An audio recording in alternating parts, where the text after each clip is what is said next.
All right, good morning. Good morning. We're going to get started.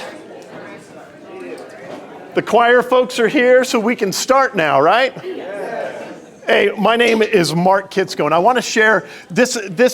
First of all, thank you to Pastor George for allowing me to be here. So what this day means to me is very different than what it means to you. Because this day to me was just over 26 years ago. I got a call from a pastor here at the church that said, hey, we want to start a young adult ministry. Would you be interested in the job? And it wasn't a paid job, it was a volunteer job at the time. And I was working at a church at the time, and so I said, yeah, I would love to come over there and help you guys out with starting a young adult ministry. And I started this young adult ministry just over 26 years ago, and we met in a classroom, and this used to be a college here. All these buildings weren't even here. And I remember, first day, 6 young adults. All right. 6 young adults. 4 guys, 2 girls. What are the chances of guys being more than the women? It's unheard of in churches these days, right? So more guys than girls. And over the years, was able to get this ministry established and rooted. So it's pretty cool to see you. Now I see people that were a part of my ministry that are here working at the church doing stuff. So that's the blessing to me to see you all here 26 years later after something was planted at this church. Now, a little of my background, I'm a Navy chaplain in the reserve, so I bounce back, active duty, reserve duty. I get to do that. I get to serve our country in that capacity as a chaplain. But then I also run a business, basically a life coaching business that helps people get ministries and businesses started. But my YouTube presence and what I do is on dating and relationships. Have you ever seen the movie Hitch? Hitch does a much better job than I do in the movie. But that's what I do in my civilian job. So I worked here at Shadow for 17 years. And after that 17 years, I went out and I pursued different avenues that I thought would be a little bit more impactful for my style of ministry that I do. But let me tell you this. When I started the ministry here, I was a single young man, and the church gave me an opportunity. Churches were not hiring single young men. They were hiring married young men to do pastoral ministry, but this church gave me an opportunity. And when I first volunteered doing ministry for young adults, I myself had graduated college and came out of college, and in my mind's eye, I was going to go to college, meet my spouse, get married, and live happily ever after, right? Well, college graduation was coming up, and that happily ever after broke up with me the week of graduation, right? Shame on her, okay? So that happened. So I stepped out as a now 23-year-old going, God, this wasn't the way life was supposed to work out. But it's what I have now, so what do I do? So I got involved in serving and finding a bunch of young people who were graduating college and started young adult ministry at another church before I got hired here. And what was interesting about it is at the time, young adult ministries, and they're still not very popular to this day in churches. This is very rare that Shadow has a ministry like this. But at the time, if you graduated college, in the church, it was like, oh, you're 22, 23 years old, you go to this group. And it was like your parents who are divorced group. And you're like, oh, this is what life came to. And so there was no compelling reason or interest for me to even go to church. Like, I really wanted the social aspect of it. I desired to be married. I wanted to be married. It just, life didn't work out that way, so this is what it was. So I was just like, okay, church, I love God. I want to go to church, but you're this, you're branded, labeled, and you were put in this other group. So because of that, we were able to start a new ministry that was geared for those young adults coming out of high school and college, and to get a ministry started. Now, I remember sitting there just like you when I was the first one that I did, and I remember I was 23 years old, and there was a 30-year-old up leading music, and I'm going, oh my gosh, God, please don't let me be him when I'm 30. Don't let me be that single dude at age 30. 29 came around, 29 is when Shadow Mountain hired me as their first single pastor. 30 came around. I was like, oh, my lands, what is going on here, God? Did you fail me or what? Shame. Yeah. Did God fail me or what? So I continued on with ministry. I ended up traveling a lot. And it wasn't until, now, I hate to even say this because I know what your response is going to be, but I'll say it. So I got married at 40. Okay. That wasn't the response. Now, I know internally all of you are going, oh, God, please don't let me be 40 years old when I get married. Because that's what I was thinking, too, and that's what my parents were thinking. That's what everybody was thinking. Oh, God, please, not, you know. But that's the way life worked out. And I'm going to share a couple things because George said that this morning is Changing the Way You Think is a series you're going through. And there were a lot of lessons I learned as a 20s and 30s single guy, living the Christian life, but also dating the Christian life. And though this morning is not going to be about dating and relationships, I am going to tie it in a bit because that's kind of the space that I work in quite a bit. But it wasn't until later in my late 30s that I was driving through the state of Oklahoma, and it was like a light bulb. My parents had moved out there from LA, and so I was visiting them, and my dad says, Mark, you cannot tell me that you attend a mega church like Shadow Mountain Community Church, and there's not a young woman right under your nose that you can marry. Now, up until that point in time, I had a lot of great excuses of why life wasn't working out the way I hoped it worked out. And I was like, yeah, Dad, just the girls, they're this, they're that. And he's like, no, I'm done. I'm done hearing this stuff. And he said, there's got to be a woman right under your nose, right there at the church. So hold that for a moment, okay? Hold that piece of that conversation for a moment. Then I get back to San Diego, my college roommate. Now, 18 years later, or 20 years later, I'm sorry, I was 38 at the time. 20 years later, he's my college roommate at 18, best friends. We're out golfing. And he's like, hey, so I hear you're dating somebody. Yeah, she's great. She's this, and this. And then I use this word, but. But, and he goes, let me stop you right there. And he says, let me guess. She bugs you and she's no longer fun. And I was like, my best friend knows me. He even knows the exact words that were running through my head. This is a great friend. And he goes, she bugs you and she's no longer fun, right? And I was like, yes, how did you know? And he goes, because I've known you for 20 years.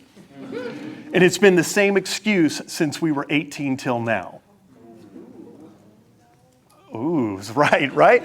So that happens, and I say, no, he can't be right.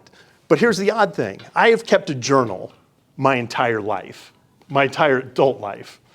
So I went back and I looked at my journals from age 18, all the way through my 20s, all the way through my 30s, and guess what?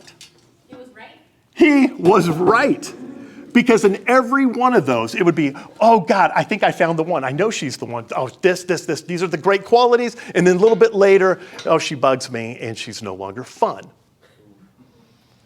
The common denominator was the man who had to look himself in the mirror and say, it was never anybody else's issues or problems, character, temperament.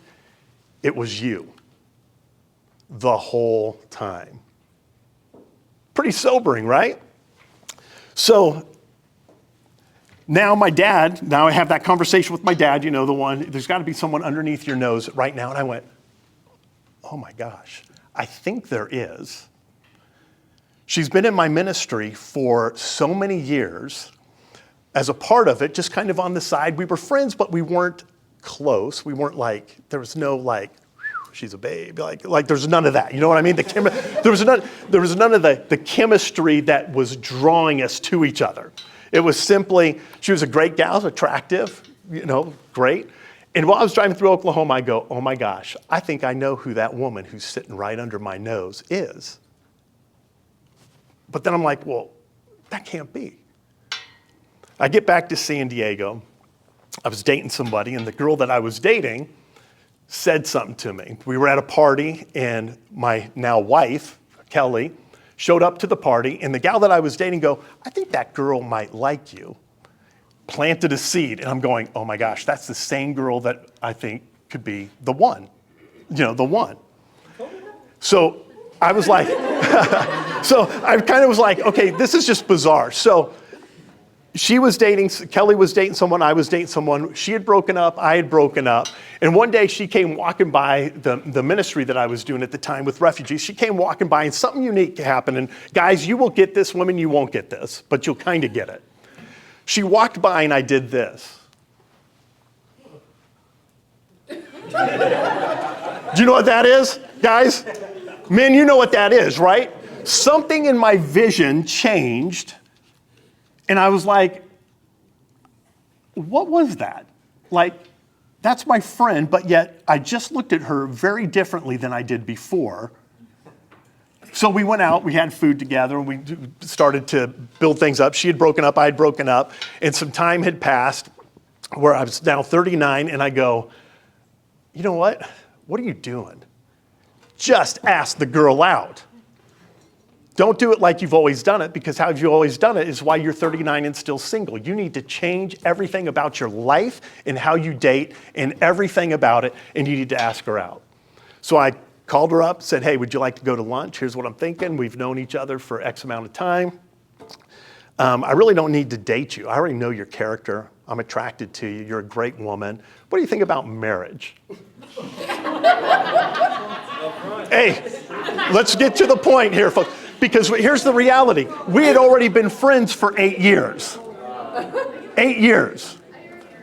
So the only thing that would change is the definition and how we defined what that relationship was and the purpose of that relationship. She said, let me think about it. I said, all right, well, think about it. I didn't realize it was going to take her so long to think about it and pray about it. Like, God's like, come on, God, give her an answer. So, so finally she said, hey, let's get together and talk. And she says, why me, why now? Why you, why not now? She said, well, because you dated my roommate, that's why. And it's like, yeah, but that's different, okay? But here's the thing. My story, many of you can relate to. But my hope is that you do not wait until you're 40 and waste the best years of your biological, physical, what do they call it, prime. Don't wait. So if God's calling you to be married, if you've got an uncontrollable sex drive, or you think you'd be a great wife or a great husband, a great father, a great mother, that's something that you desire, don't wait. Don't wait. Don't create excuses like I did. She bugs me. She's no longer fun. Sometimes we got to confront the way we think, and sometimes we need people to do the confronting in our life to help us refocus, reestablish our thinking patterns so we can get things straight, so we can move forward in life. Does that make sense? Okay. So for me, I had created a belief system. I was a Christian man, but in the belief system, the culture is so overpowering. Like, I'd go to church once a week, and I even worked at a church, but the culture is so overpowering that I kind of believed in serial monogamy dating. Do you know what that is? Is you just, if a relationship doesn't work out, you go to another relationship, but at least you're in a committed relationship with the person. You're serial dating, but it's a committed relationship. So I just kind of went, oh, that's just kind of the way it is. You just date and you have fun, and if something happens, great. If it doesn't, great. That was a belief system. Second belief system was that men and women are equal. Well, in Ephesians 5, it says, mutually submit one to another, so therefore men and women are equal, and I was fine with that. Men and women are very, very different. And in your day and age, the word equal means something very different than it did in my day and age. Equal today means sameness.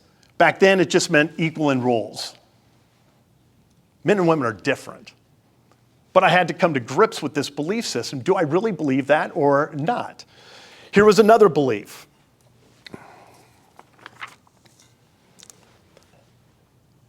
Play the game and play it to have fun.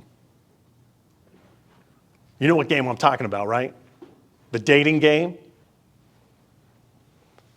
Dating game. The internet thing was relatively new at the time. Online dating was new. If you think it's a staunch pit today, it was a staunch pit back then too.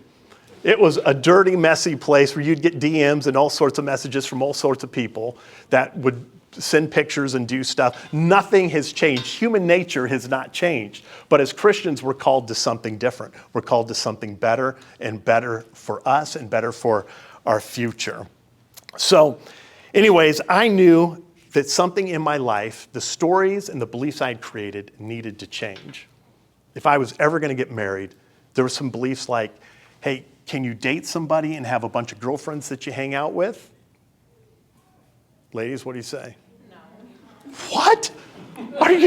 What? But here's the thing. If you believe it, then how annoying does it become when you're confronted on it by the person you're dating?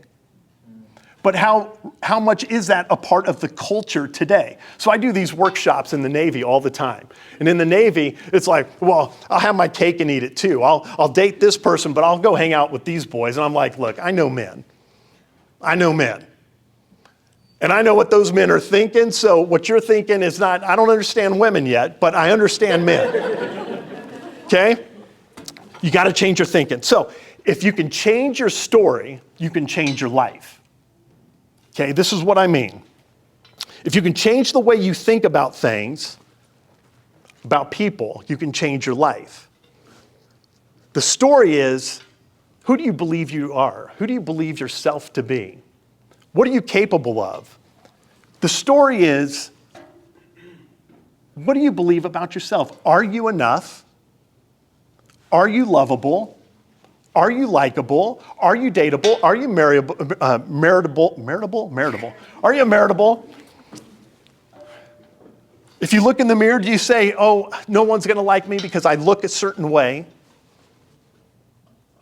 These thoughts shape how we behave and how we interact with other people. What we believe about dating, what we believe about the opposite sex, what we believe about gender roles affect how we date, how we interact, how we build relationships with other people. Change your story, change your life. Proverbs 23:7 says, for as a man thinketh, so he is. Henry Ford put it like this, whether you think you can or whether you think you can't, you're right. You're right. What goes on up here is manifested out there. Scriptures, Numbers 13:31. Got to keep eye on the time. Okay, Numbers 13:31. God says to Moses, I want you to send some men into the promised land and spy it out. The promised land is the land that I'm going to give you and all the Israelites after they came out of Egypt. Okay, so the 12 men go in to spy out the land. What do they see? They see that it's bountiful, flowing with milk and honey, but then there's another group that says we see giants. Now, when the spies came back to Moses, they reported everything. 10 spies says, we can't take this land. The people, they're too big, they're too great, they're huge. And we look like grasshoppers to them. But Caleb and Joshua came back and they said, let's take this land. God's given it to us. The abundance is there. But the 10 men, because of what they believed, they were grasshoppers, got the crowd of Israel to rebel, turn their backs and rebel against Moses and what his leadership was. So they rebel against him and they get the people to turn against Moses. So what does God do? He gets angry, upset, and he says, look, you guys are going to roam around the wilderness for 40 years. None of you are ever going to see the promised land except Caleb and Joshua, or Caleb, because he believed. The difference between the 12 men was 2 of them said, God already made a promise. God is faithful to his promise. So the land is flowing with milk and honey. It's a bounty of wealth in this land. They knew God was faithful to his word, so let's conquer the enemy and take the land. 10 of them knew the same God, the same promises, and 10 of them said, no, we're just grasshoppers. We can't do it. Folks, I want to make sure that you do not live your life like the 10 men who do not cling to the promises of God, but cling to the fear in their spirit. I do not want you to wander the wilderness for 40 years. And if, for me, I look and I go, I made some unfaithful choices that prevented me from meeting the woman who was right under my nose. And I wandered the wilderness. I had to change some thinking. And sometimes in any area of our life, whether it's finances, relationships, our career, God's calling on our life, sometimes we have to change the way we think in order to move from the wilderness to the promised land that God has promised to each of us.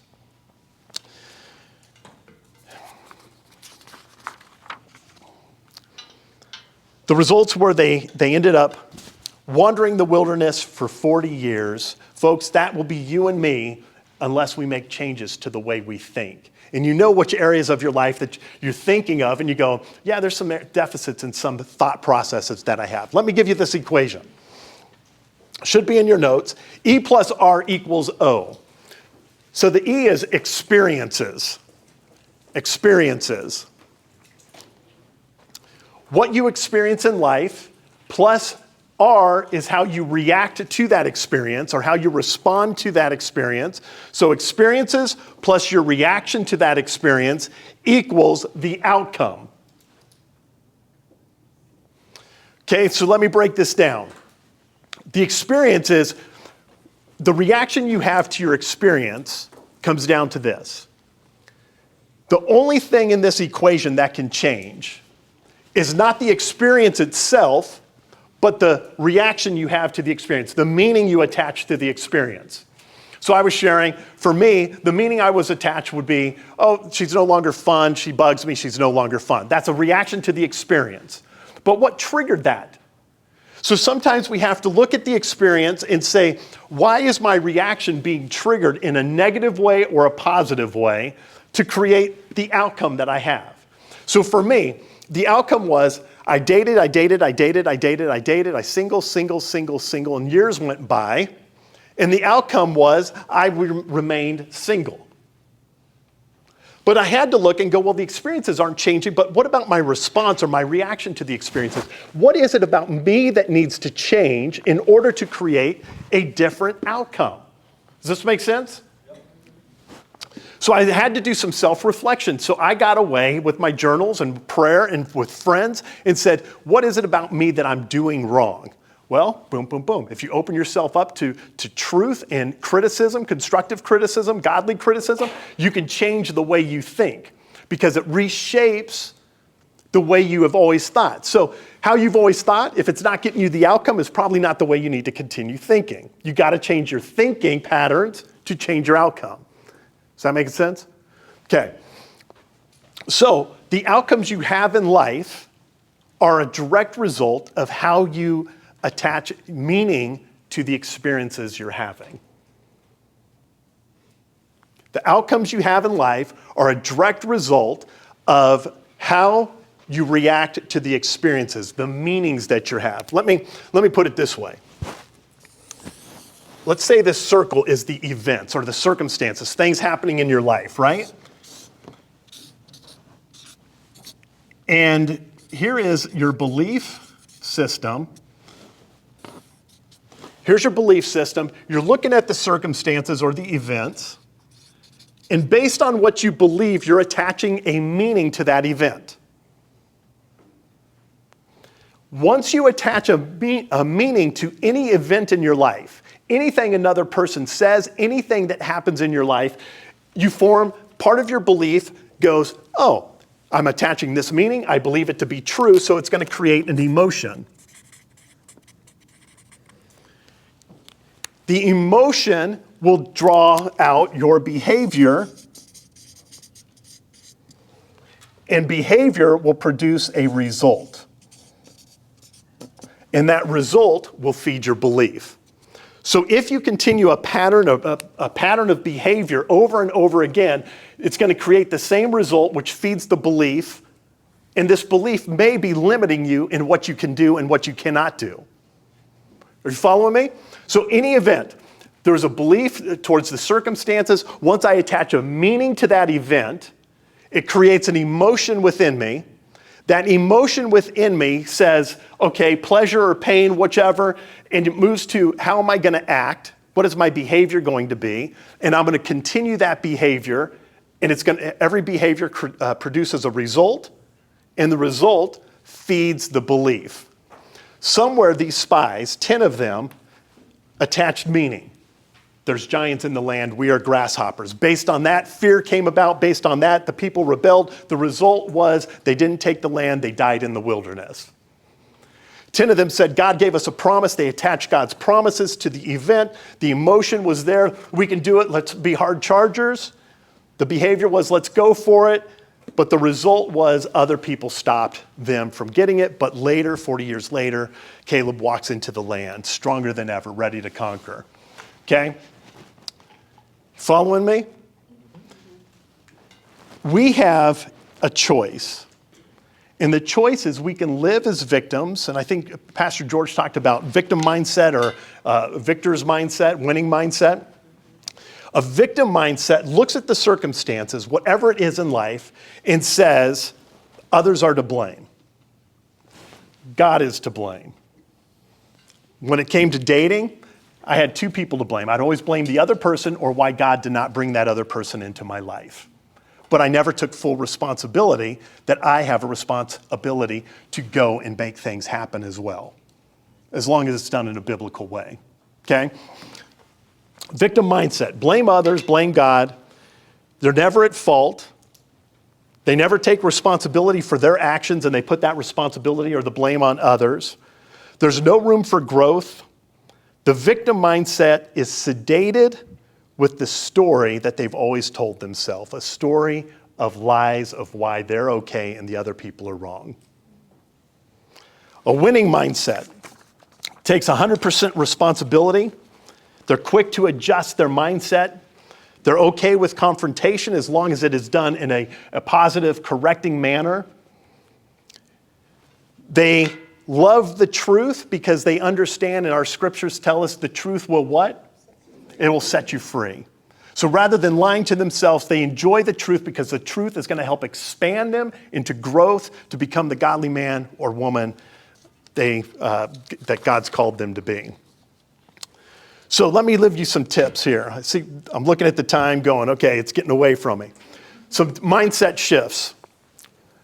I'm going to add one to it because we were talking about this last night, is I'm a big believer sometimes the biggest mindset shift you can have is to change your, what do we call it? It's to change your environment. So some years ago, we were going through a tough time with one of our kids, and we're like, you know what? I'm getting stationed up in Monterey just for 3 months.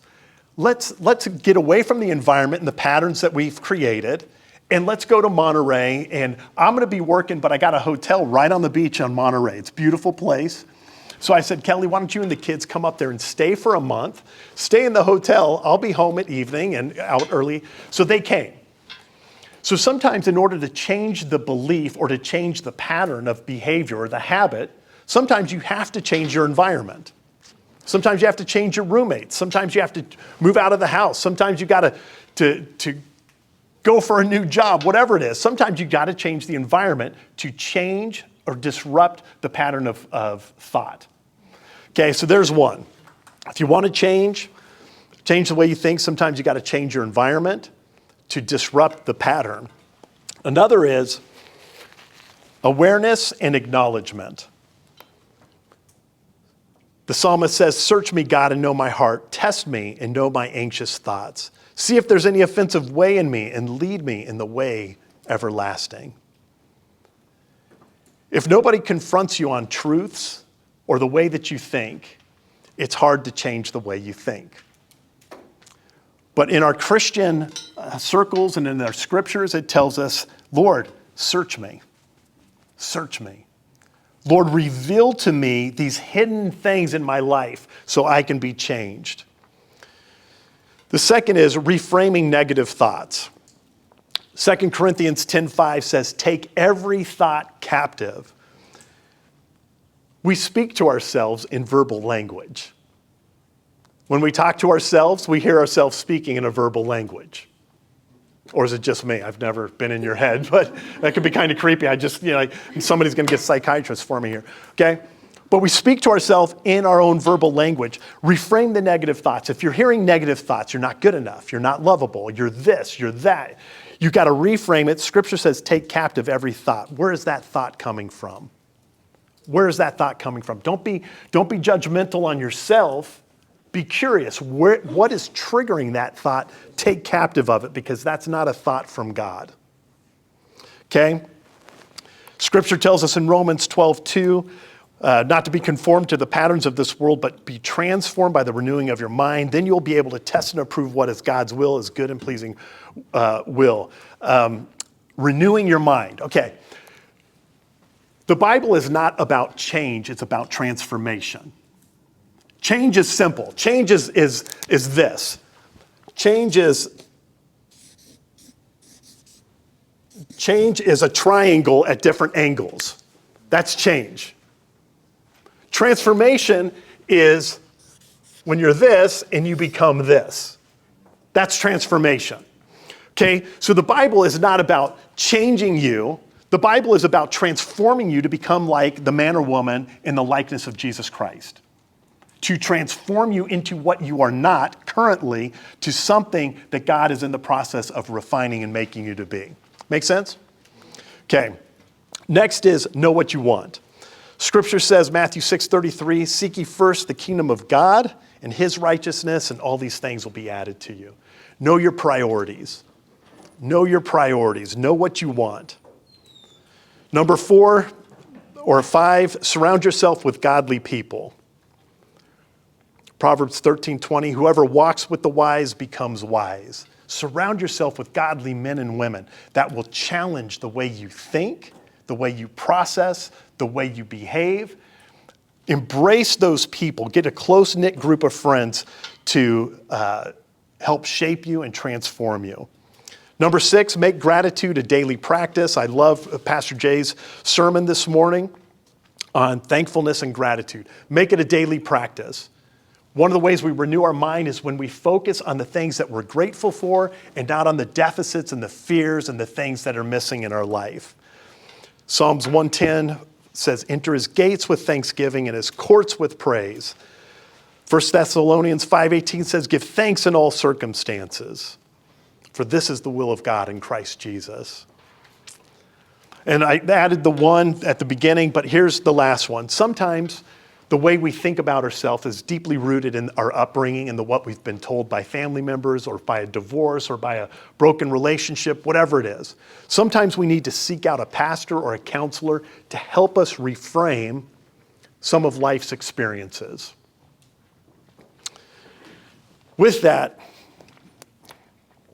one of the best ways that I found to reframe my thinking comes from the book of Philippians, where it says, whatever is true, whatever is noble, whatever is right, whatever is pure, whatever is lovely, whatever is admirable, if anything is excellent or praiseworthy, think about such things. Think about such things. The natural mind defaults to the negative, but God is pulling you to think on the godly things, the things that are pure, the things that are lovely, the things that are excellent and praiseworthy. And you'll see your life start to transform. With that, I would normally, question time. Yeah, you got questions, right? So with that, we're going to wrap it up.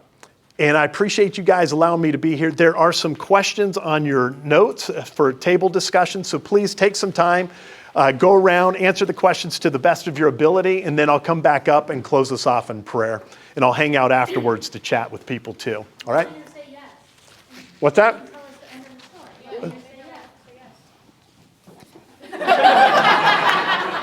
Behold, all of this. Okay, what made her say yes? We were already friends for so long, serving in ministry, and she just had an incredible peace about it within her spirit. And I had an incredible peace about it, but I'll tell you, on our wedding day, I was scared to death because my identity was wrapped up in being a single man, not a married man. And I'm going, something's going to change the moment I say I do. And that scared me to death. But now after 15 years, it's been an incredibly blessed marriage. And I will say, let me wrap this part up. I will say this. We have gone through some challenging, very challenging times, mainly with our kids. And with that, her godly character, gentlemen, Proverbs 31, a woman of noble character, doesn't say a woman of sexiness. It says a woman of noble character. Her character has been incredible through some of the most trying and difficult times. That, my friends, is what has made the yes a yes every day and one of the biggest blessings of my entire life. All right, now with that, go ahead, answer your questions, and then I'll close this off in prayer.